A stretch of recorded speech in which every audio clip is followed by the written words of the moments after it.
Is that the promise given to Abraham was that your descendants will be greater than the number of stars, not the number of stars you can see, you know. Gladly, he wasn't living in Southern California where his descendants would be 6. But the number of stars. And now we've discovered that there's 300 sextillion stars. Well, let me give you an idea how to put this number into perspective, all right? How many people are there on Earth? About 4 billion? 6 billion. 6 billion people on Earth. All right, now here's the way I want you to think of that. All right, think about this, will you? I want you to number 6. I want you to get an idea of what 6 billion is. The next time that we watch Stanford lose in the Super Bowl, or not the Super Bowl, but in the Rose Bowl, the Rose Bowl, when it's full capacity, will seat about how many people? 100,000. 100,000 people. It'll seat 100,000 people. Now, how many feet are there in a mile? 5,280. 5,280. And I think you could fit, not a Rose Bowl, not the parking lot, but the Rose Bowl itself, you could fit one about every 500 feet. You have to do them long-wise, you know, you have to kind of have them be like that. All right, so if you were to put 10 Rose Bowls in a mile, how many could you get? I mean, no, I'm sorry. If you put, yeah, 10, very good. Let me do this. This is why I'm not a math teacher. All right, if you had a mile of 5,280 feet, thank you very much. All right. Did that stop, hopefully? No. Okay. For 1 mile, and you have a Rose Bowl every 520 feet, how many Rose Bowls would you have in a mile? 10 of them. Thank you so much. That was so hard to teach. Karen, how do you do this? How do you do this on a daily basis? I don't know. All right, so you get 10 per mile. How many miles are there from coast to coast, from LA to New York? About 3,000. Let's just average it, all right?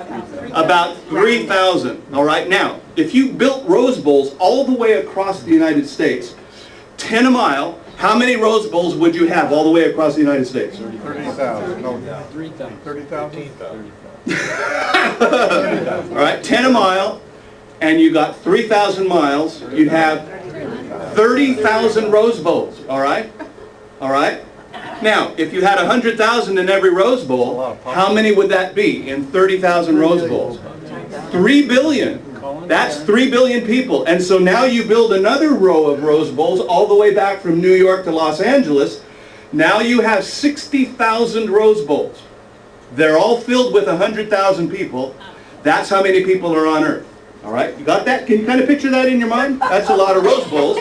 Now we're not worried about parking. All right? So that's not an issue. Don't be thinking about parking or how do you get them in there. I just want you to envision that because I want you to get a handle on the number of 300 sextillion, all right? So we know how many people are in all those Rose Bowls. There's 60,000 Rose Bowls, back and forth, all right? In the average human body, there are 50 trillion cells. 50 trillion cells. Amazing. If you multiply 50 trillion times 6 billion, what number do you get? 300 sextillion. 300 sextillion. So if you filled up all of the people in the world on all those Rose Bowls back across the United States and back again, 100,000 in each stadium, and you multiplied and you looked at all of the cells of their body, that is the estimate of how many stars there are in the known universe. That's our God. And when God says that I am going to make your descendants greater than the stars of heaven, and we are at this part of eternity, folks, you don't want to miss. You don't want to miss eternity. Because God is going to be building something incredible, and we're going to be a part, you know, I have never had the opportunity, well, I have tried. I've never had the opportunity successfully to be at the beginning of a business, you know, like to be able to buy IBM stock at like 10 cents because they just started. You know, I've never been at the beginning of something like that. We are all at the beginning of the most incredible enterprise in the universe, and that is the building of the descendants of Abraham for eternity, and in a kingdom that will ever be expanding. And we are at this part of it right now, but we're coming to a gate, and it's going to be a narrow gate, and not everybody is going to enter it. Folks, you want to be a part of that incredible blessing, to be a part of the kingdom of God. And soon, I believe, Jesus is going to come and he's going to rapture his church. And you don't want to be one of the lukewarm that he vomits out of his mouth. You know, it's interesting, you know, that the Laodicean church is vomited out of his mouth, but still they're called saints later on, because I think they have to go through terrible tribulation during that tribulation period. I want to be a part of the Philadelphian church. I just want to be taken up. I just want to be a part of that. We're all saints. We're going to get in if we are saints, we're going to be a part of that kingdom of God. So will the Jews. But everyone else, all those who have been believers throughout history, are going to be a part of that as well. And this is the beginning point. But that beginning point is going to multiply into, at least, we know, 300 sextillion individuals, each of them with their own story. And folks, don't think God is too big to forget you.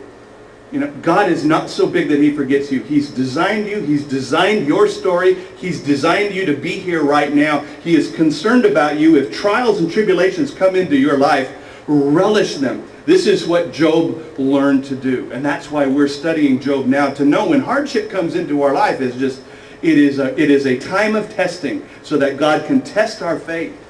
All right? So 300 sextillion. Good number? Good number. It's a good number. You can visualize that in your mind now? Wow. Or now. 50, yeah, you're right. Yeah, next week it'll be tough. But you should always remember that line of Rose Bowls, you know?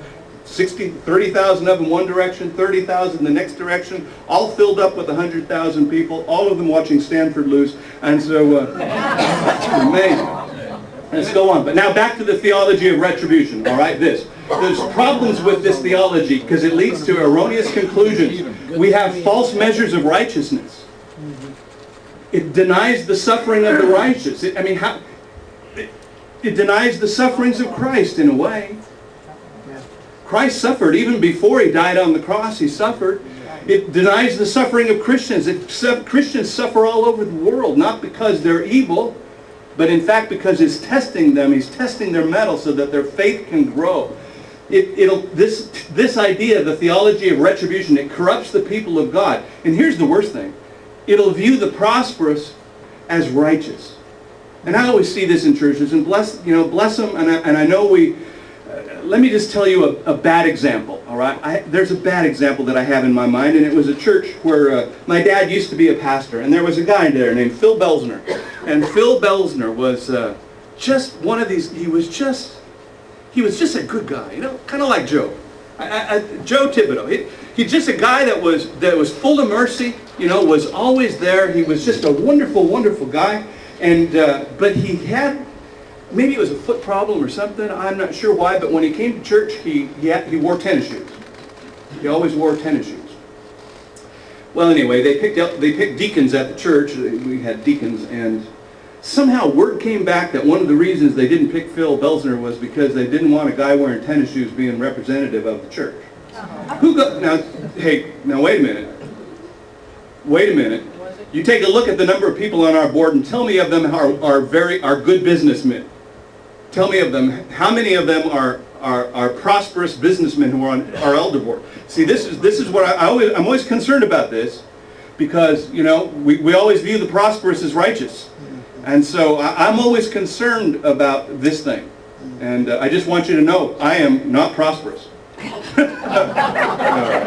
You're wearing until Saturday night, Friday night. Well, yeah, I guess I was. Oh my gosh, that's really true. I was Saturday night. I got to say, I was just overwhelmed with the gifts that Karen and I got. I mean, you gave Karen, well, actually, on the nights that I cook now, I figure that I have about 2 months of me cooking at restaurants, which is just going to be awesome. And there were just great things in there. I wish you could have, we went home that night and opened up that basket, and there was apples, and there was oranges, and there was the sparkling cider, which is really good, especially when you add vodka to it. And I'm joking. And there was just all kinds. There was cookies and crackers, and there was books. Oh my gosh, don't ever let Esther buy me books. because I just go, oh my gosh, there are certain things on there that I know I'm going to have to wait to get to because I want to get through Job. But I want to thank you all because I know you all contributed towards that, and we